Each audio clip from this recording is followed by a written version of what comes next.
Hello everyone, welcome to the gate master. आज हम लोग देखेंगे। बहुत लोगों का ये रिक्वेस्ट आ रहा था कि ये जो आईटीआई वाइस प्रिंसिपल का जो फॉर्म अप्लाई हो रहा है, इसका आप थोड़ा सा एक वीडियो बनाकर उसमें समझाइए कि किस तरह से फॉर्म भरेंगे और क्या उसमें बहुत सारे लोगों को बहुत परेशानी हो रही थी। तो आज जो है हम लोग आज के इस वीडियो में इसी के बारे में हम लोग बात करेंगे। वीडियो में आगे बढ़ने से पहले जो है मैं आपको बताना चाहता हूँ कि गेट मास्टर की तरफ से इस एग्जाम के लिए स्पेशली प्रॉपर एक फॉर्मेट में कोर्स तैयार किया गया है। अगर आप इस एग्जाम के लिए प्रिपेयर करना चाहते हैं तो इस कोर्स को जरूर ज्वाइन कीजिए। कोर्स का लिंक जो है आपको डिस्क्रिप्शन में मिल जाएगा। बाकी आप यूट्यूब जो है हमारा यूट्यूब को चैनल को सब्सक्राइब कर सकते हैं। गेट मास्टर का मोबाइल ऐप के लिए बीच में जो आपको ये क्यूआर कोड शो हो रहा है, उस क्यूआर कोड को स्कैन करके गेट मास्टर का मोबाइल ऐप इंस्टॉल कर सकते हैं, या फिर प्ले स्टोर में आप गेट मास्टर सर्च करेंगे तो वहां से आप ऐप आ जाएगा और उसको आप लोग उसमें ऐड हो सकते हैं। ये जो है हमने एक व्हाट्सएप ग्रुप भी बनाया है। इसको स्कैन करके आप व्हाट्सएप ग्रुप में सीधा ज्वाइन कर सकते हैं और उस ग्रुप में बहुत सारे कैंडिडेट हैं। 500 के अप्रोक्स कैंडिडेट हैं उसमें। तो आप उस ग्रुप में ज्वाइन करके और अपना जो है जो भी वहाँ पे इशू है उसको सॉल्व कर सकते हैं, उस ग्रुप का फायदा उठा सकते हैं। ठीक है।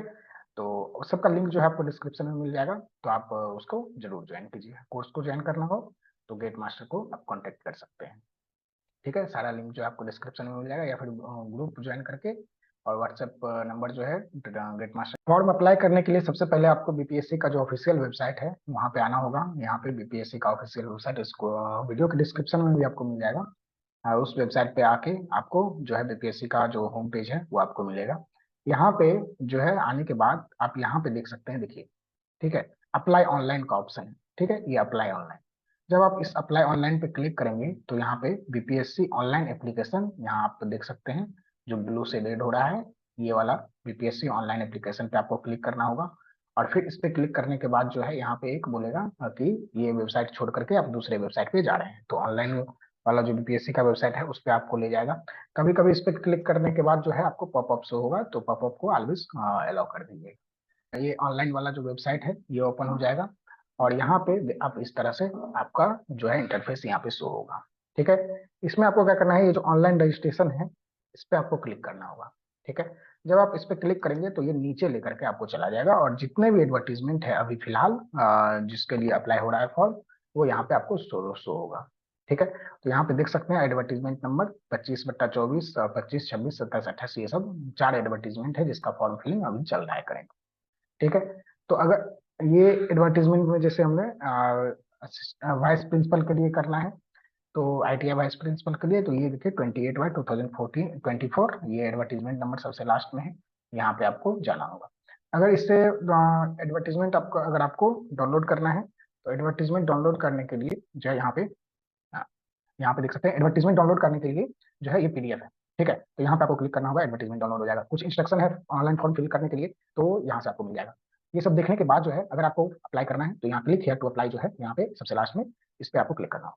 जब आप इस पे क्लिक करेंगे तो आपके सामने जो है एक बड़ा सा फॉर्म आएगा। ठीक है, ये है बड़ा सा फॉर्म और ये है रजिस्ट्रेशन फॉर्म। यहाँ पे आप देख सकते हैं ये है रजिस्ट्रेशन फॉर्म। इसको हम लोग,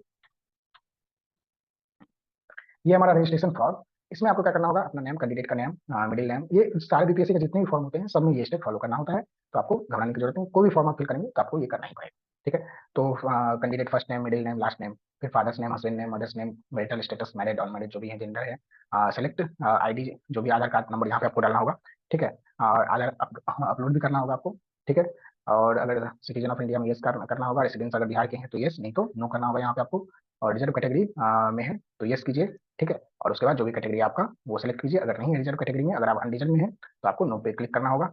ठीक है, ये सब हो गया। और बाकी उसके बाद जो है ग्रैंड सन अगर फ्रीडम फाइटर के हैं तो इसमें यस कीजिए, नहीं है तो नहीं कीजिए। ठीक है। फिजिकली हैंडीकैप्ड है तो यस, नहीं तो नहीं। ठीक है। और अगर यस है तो किस तरह का है नेचर हैंडीकैप्ट का, तो वो यहाँ पे डिसेबिलिटी का वो यहाँ पे आपको डालना होगा। ठीक है। अगर are you ex serviceman, retired from army, navy और एयरफोर्स जो भी है अगर है तो ठीक है, नहीं तो नहीं, नहीं पे क्लिक कीजिए। ठीक है। उसके बाद ये सब है। Have you completed 3 year regular service in Bihar government, अगर यस है तो नो, नहीं है तो नहीं। मतलब लास्ट 3 साल में बिहार गवर्नमेंट में कोई आपने जो जॉब किया है तो यस, नहीं तो नहीं की। ठीक है।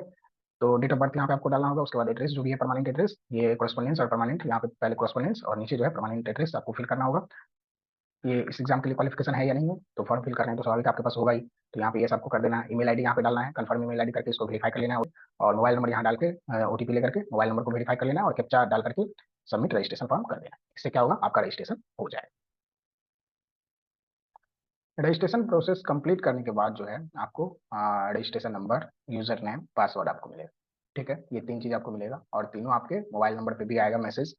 और उसके बाद जो है आपको एक जब रजिस्ट्रेशन कंप्लीट कर लेंगे तो एक टैब आएगा, उसमें आपको सब कुछ आएगा, उसको आप जो है सेव करके पीडीएफ में रख लीजिएगा, काम आएगा आगे। ठीक है, और बाकी ईमेल आईडी और मोबाइल नंबर पे भी ये मैसेज में आपको मिलेगा, user name, registration number and password. तो वही यूजर नेम और पासवर्ड जो है आपको यहाँ पे फिल करना है। ठीक है, ये जो आप यूजर नेम देख रहे हैं, यूजर नेम और पासवर्ड, ये आपको यहाँ पे फिल करना है, साथ ही कैप्चा डालना है आपको, कैप्चा डाल करके और उसके बाद जो है लॉगिन करिए। लॉगिन करने के बाद आपको जो है यहाँ पे इस तरह का कुछ इंटरफेस मिलेगा जिसमें आपकी बेसिक डिटेल्स रहेंगे। उस डिटेल को आपको सब कुछ एक एक करके आपको मैच करना होगा। जब आप मैच कर लेंगे तो जैसे मान लीजिए कुछ भी अगर कोई प्रॉब्लम होगा तो आप जो है यहाँ पे कैंसिल रजिस्ट्रेशन शो कर रहा होगा, इस पे आप क्लिक करके रजिस्ट्रेशन को कैंसिल कर सकते हैं, आपका रजिस्ट्रेशन कैंसिल हो जाएगा और फिर से सब कुछ सही सही बार फिल करके आप अपना रजिस्ट्रेशन दोबारा कर सकते हैं। अगर सब कुछ सही है पहले से, यानी कि जो डिटेल आपने मैच किया वो अगर बिल्कुल सही है, तो यहाँ पे आप क्लिक हियर फॉर पेमेंट पे क्लिक करके आप पेमेंट प्रोसीड कर सकते हैं। पेमेंट में आपको 200 की कैटेगरी में आते हैं तो 200 आपको पेमेंट करना होगा, 750 की कैटेगरी में आते हैं तो 750 आपको पे करना। ठीक है, तो सब कुछ सही है तो क्लिक हियर फॉर पेमेंट पे क्लिक करके आप पेमेंट प्रोसीड कर सकते हैं। जब आप पेमेंट सक्सेसफुली कंप्लीट कर लेंगे तो यहाँ पे प्रोसीड टू पे की जगह पे एप्लीकेशन फॉर्म का ऑप्शन आने लगेगा। ठीक है, तो एप्लीकेशन फॉर्म पे आपको क्लिक करना होगा। ठीक है, और जब आप एप्लीकेशन फॉर्म पे क्लिक करेंगे तो यहाँ पे आपका पूरा एप्लीकेशन फॉर्म ओपन हो जाएगा। और ध्यान रहे यहाँ पे जो है एक लाइव पिक्चर मांगता है, तो लाइव पिक्चर अपलोड करने के लिए जो है इसको आपको अलाउ करना होगा। ठीक है, जो कैमरा है उसको अलाउ करना होगा। जब आप कैमरा को अलाउ कर लेंगे तब यहाँ पे जो है आपका स्टार्ट हो जाएगा। देखिए यहाँ पे आपको जो एप्लीकेशन फॉर्म है वो 15 मिनट के अंदर जो है वो कंप्लीट करना होगा। ठीक है, जितने भी डॉक्यूमेंट है सब कुछ आपको 15 मिनट के अंदर फिल का डाल करके अपलोड करके और ये कंप्लीट करना होगा। अगर आप इतने देर 15 मिनट के अंदर नहीं करते हैं तो आपका सेशन एक्सपायर हो जाएगा, आपको फिर से लॉगिन करना होगा। ठीक है, चलिए तो देख लेते हैं इसके अंदर क्या क्या है।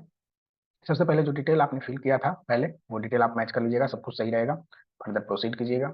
नेक्स्ट पे क्लिक करने के बाद जो है ये आपका ये सब जो देखिए फर्स्ट पेज जो था वो रजिस्ट्रेशन का, रजिस्ट्रेशन में जो आपने एंटर किया था वो डिटेल वहाँ पे शो करेगा। सेकंड पेज में जो है यहाँ पे आपका जो क्वालिफिकेशन है वो शैक्षणिक योग्यता ये आपको डालना होगा। देखिए अगर आप मैट्रिक मैट्रिक तो सबने किया है, यानी मैट्रिक मीन्स 10th, तो अगर आपने किया है तो यहाँ पे यस ऑलरेडी सिलेक्टेड है, तो उसके बाद यहाँ पे ऑल सब्जेक्ट भी सिलेक्टेड है। ठीक है, यहाँ पे सेशन आपको डालना होगा। ठीक है, किस सेशन में आपका 10th है, फिर पासिंग ईयर क्या है, कॉलेज इंस्टीट्यूट का नाम जो है वो डालना होगा। ठीक है, कौन से यूनिवर्सिटी या बोर्ड से हैं, कौन से बोर्ड से हैं, जैसे बिहार बोर्ड से हैं तो बिहार बोर्ड, सीबीएसई बोर्ड है तो सीबीएसई बोर्ड। ठीक है, कितने मार्क आपके आए थे, ठीक है, फुल मार्क क्या था उसका परसेंटेज। ठीक है, और अलॉटेड मार्क। ठीक है, ये हो गया। फिर उसके बाद देखिए यहाँ पे बहुत सारे लोगों को प्रॉब्लम होती है कि यहाँ पे क्या 10th तो हो गया, अब 12th और बीटेक डालना है या फिर बीटेक एमटेक डालना है। देखिए अगर आपके पास अगर आपके पास सिर्फ बीटेक है, ठीक है, बीटेक लास्ट क्वालिफिकेशन है, तो आप यहाँ पे 12th डाल सकते हैं और यहाँ बीटेक। ठीक है, यहाँ पे फर्स्ट पहले 12th डालेंगे फिर बीटेक डालेंगे। अगर आपके पास एमटेक भी है तो यहाँ पे आप बीटेक डालेंगे और उसके बाद थर्ड में एमटेक डालेंगे। ठीक है, क्योंकि एमटेक और बीटेक ये दोनों का वेटेज मिलने जा रहा है, तो दोनों डिटेल यहाँ पे डालना है। अगर आपके पास 12th नहीं है, कुछ लोग होते हैं 10th के बाद डिप्लोमा करके बीटेक करते हैं, तो यहाँ पे आपको 10th के बाद ये डिप्लोमा का डालना है, यहाँ पे पॉलिटेक्निक डिप्लोमा जो भी है, ठीक है, उसका डिटेल डालना है और उसके बाद बीटेक का डिटेल डालना है। ठीक है, सब कुछ यहाँ पे जो जैसे 12th डाल रहे हैं तो 12th में साइंस है तो साइंस यहाँ पे लिखना है, और यहाँ पे जो ब्रांच है आपका बीटेक में वो लिखना है। ठीक है, सब में दोनों में यस लगा देना है। ठीक है, सेशन यहाँ पे डालना है, इसमें इस कॉलम में पासिंग ईयर, इस कॉलम में यूनिवर्सिटी का नाम, और इसमें सॉरी कॉलेज का नाम इसमें, और इसमें यूनिवर्सिटी का नाम, कितने मार्क आए थे, ऑब्टेन मार्क इसमें, और इसमें फुल मार्क, इसमें परसेंटेज, और इसमें जो भी अलॉटेड मार्क है वो। ठीक है, ये हो गया। उसके बाद ये हो गया, उसके बाद वर्क एक्सपीरियंस के बारे में पूछा है, तो वर्क एक्सपीरियंस जो है आपका, अगर एक्सपीरियंस है तो ठीक है, नहीं है तो कोई दिक्कत नहीं। यहाँ पे मिनिमम जो एलिजिबिलिटी क्राइटेरिया के अंदर जो मिनिमम है वो है आपका बीटेक। बीटेक आपके पास है, आप इसके लिए अप्लाई कर सकते हैं। अगर आपके पास एक्सपीरियंस है तो आपको एडिशनल वेटेज दिया जाएगा। ठीक है, तो एक्सपीरियंस में बोल रहा है कि किस तरह का एक्सपीरियंस है, फैक्ट्री का एक्सपीरियंस है या फिर टीचिंग का एक्सपीरियंस है। ठीक है। अगर आपको फैक्ट्री और टीचिंग दोनों का है तो एक बार फैक्ट्री सेलेक्ट कीजिए और उसमें सब कुछ यहाँ पे डिटेल डालिए और उसके बाद टीचिंग सेलेक्ट कीजिए। ठीक है। इससे आपका टीचिंग का है मान लीजिए तो टीचिंग डालेंगे, पोस्ट कौन सा है पोस्ट यहाँ पे डालना है। ठीक है। अगर टीचिंग में ध्यान रखना है कि वो एमटेक के बाद का टीचिंग एक्सपीरियंस, और अगर फैक्ट्री का है तो फैक्ट्री का जो एक्सपीरियंस है वो आपको बीटेक के बाद काउंट हो जाएगा। ठीक है। तो ये पोस्ट यहाँ पे डालना है कौन से पोस्ट के लिए है, जैसे असिस्टेंट प्रोफेसर है तो असिस्टेंट प्रोफेसर डालना है, कॉलेज का नाम कौन से कॉलेज में आपने पढ़ाया था।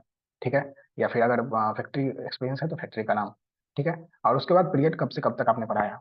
ठीक है। टेन्योर ऑफ वर्किंग एक्सपीरियंस कितने साल का एक्सपीरियंस रहा टोटल यहाँ पे। ठीक है, ये हो गया। तो यहाँ पे टोटल अगर मान लीजिए 2-3 तरह का है तो सबको ऐड करके यहाँ पे आ जाएगा ऑटोमेटिक। ठीक है। तो ये सब हो गया। उसके बाद जो है candidate has to submit appointment letter and pay slip और bank statement along with experience certificate. देखिए एक्सपीरियंस सर्टिफिकेट जो मांगा जा रहा है उसके साथ साथ यहाँ पे नोट में देखिए लिखा हुआ candidate has to submit appointment letter देना है, पे स्लिप या बैंक स्टेटमेंट, ये दोनों में से कुछ भी एक जो है वो चलेगा। ठीक है। पे स्लिप हो या फिर बैंक स्टेटमेंट हो और एक्सपीरियंस सर्टिफिकेट के साथ। ठीक है, अटैच करके आपको वहां पे डालना है। ठीक है। तो इसको ध्यान में रखना है। उसके बाद जो है ये करके और उसके बाद आपको नेक्स्ट पे क्लिक कर देना है। जब आप इसको नेक्स्ट पे क्लिक करेंगे तो यहाँ पे आपका जो है पहचान चिन्ह जो है वो मांगेगा, कोई भी आपका जो मार्क है बॉडी पे वो यहाँ पे मांगेगा। और उसके बाद आपके पेमेंट डिटेल जो है यहाँ पे शो होंगी। ठीक है। और उसके बाद यहाँ पे देखिए यहाँ पे आपकी जो है live picture, click here to capture जो है वो यहाँ पे शो होगा। यहाँ पे लाइव पिक्चर आपको लेना होगा। ठीक है, उसको आपका अपलोड कर देंगे और उसके बाद सिग्नेचर यहाँ पे इंग्लिश यहाँ पे हिंदी, ये दोनों सिग्नेचर रहेगा। ठीक है। उसके बाद देखिए अगर मान लीजिए लाइव पिक्चर आपका सही नहीं आया तो रीटेक कर सकते हैं। ठीक है। ध्यान रहे यहाँ पे देखिए कुछ सिग्नेचर का साइज दिख रहा है 15 KB से कम ही होना चाहिए। ठीक है। अब देखिए मेन ये टॉपिक है। ठीक है, यहाँ पे जो आपको दिख रहा है इतने सारे डॉक्यूमेंट ये मेन है। मैट्रिक का सर्टिफिकेट इसमें कोई दिक्कत नहीं है, पहले सर्टिफिकेट डालना है या फिर मार्कशीट, दोनों में से कुछ भी कोई एक डालना है, दोनों नहीं डालना है। मैट्रिक का सर्टिफिकेट और मार्कशीट का काम अभी यही रह गया है कि सिर्फ डेट ऑफ बर्थ वहां से देखा जाएगा। ठीक है। उसके बाद बीटेक का आपको क्या करना है, सर्टिफिकेट डालना है। देखिए यहाँ पे सर्टिफिकेट लिखा हुआ है। ठीक है, पहले बीटेक का सर्टिफिकेट और फिर बीटेक का मार्कशीट। ठीक है, फिर बीटेक का मार्कशीट। उसके बाद एमटेक का सर्टिफिकेट और फिर एमटेक का मार्कशीट। ठीक है, फाइनल ईयर या फाइनल सेमेस्टर का। ठीक है। उसके बाद अगर आपके यूनिवर्सिटी का कोई जैसे आपका सीजीपीए में है, ठीक है, और कोई कन्वर्जन फार्मूला होगा परसेंटेज में कन्वर्ट करने के लिए तो उसको यहाँ पे आपको डालना होगा। ठीक है। तो उसके बाद 7th में है वर्क एक्सपीरियंस। ठीक है, वर्क एक्सपीरियंस या टीचिंग एक्सपीरियंस सर्टिफिकेट। ठीक है, एडवर्टीजमेंट के अकॉर्डिंग ध्यान रहे इसी में आपको जैसे एक पेज में आपका ये हो गया एक्सपीरियंस, तो उसके बाद बैंक स्टेटमेंट या पेमेंट स्लिप आपको अटैच करना होगा। ठीक है, अपॉइंटमेंट लेटर है तो वो भी अटैच करना होगा। ठीक है। नॉन क्रीमी का सर्टिफिकेट जैसे एनसीएल होता है वो डालना है। SC ST अगर है तो उसका सर्टिफिकेट जो भी एप्लीकेबल है वो आप अपने अकॉर्डिंग डालना होगा आपको। ठीक है। डोमिसाइल मीन्स रेसिडेंशियल सर्टिफिकेट, अगर बिहार के हैं तो बिहार से अप्लाई कर रहे हैं तो। ठीक है। ईडब्ल्यूएस अगर है तो ईडब्ल्यूएस का सर्टिफिकेट। सर्टिफिकेट फॉर डिसेबिलिटी अगर डिसेबल है तो उसका सर्टिफिकेट। फ्रीडम फाइटर के ग्रैंड सन डॉटर है, ठीक है, तो उसका सर्टिफिकेट। एनओसी अगर किसी कंपनी में आप काम कर रहे हैं, ठीक है, प्रेजेंटली, तो उसके एनओसी आपको चाहिए, एनओसी अपलोड करना होगा आपको। फोटो आईडी प्रूफ अगर आपने आधार नंबर दिया है उसमें तो आपको आधार कार्ड यहाँ पे अपलोड करना होगा। एज रिलैक्सेशन अगर आप चाहते हैं तो उसका भी कुछ age relaxation as per advertisement, कुछ वहाँ पे एज रिलैक्सेशन चाहते हैं तो उसके लिए कुछ डॉक्यूमेंट आपको यहाँ पे देना होगा। और appointment letter related to experience claimed. ठीक है, यहाँ पे अपॉइंटमेंट लेटर भी आपको साथ में अटैच करना होगा। ठीक है। तो जैसे यहाँ पे आप जो एक्सपीरियंस है एक्सपीरियंस के साथ इसको अटैच नहीं करके अलग से भी अटैच कर सकते हैं या फिर उसके साथ भी डाल सकते हैं। ठीक है। तो ये सब टोटल जो है डॉक्यूमेंट है जो आपको अपलोड करना होगा। ठीक है। जब ये सब हो जाएगा तो एक बार आप प्रीव्यू कर लेंगे। ठीक है। तो प्रीव्यू कर लेंगे तो प्रीव्यू में क्या होगा कि आपका पूरा डिटेल जो है वो आ जाएगा। ठीक है। प्रीव्यू कर लेंगे तो प्रीव्यू में आपका पूरा डिटेल आ जाएगा यहाँ से स्टार्टिंग से एंड तक। और उसके बाद सब कुछ सही होगा तो आप सबमिट पे क्लिक करें। सबमिट पे क्लिक करने के बाद आपका फॉर्म सबमिट हो जाएगा सक्सेसफुल। ठीक है, बस यही है और बाकी इसके अलावा और कुछ खास नहीं है इसके अंदर।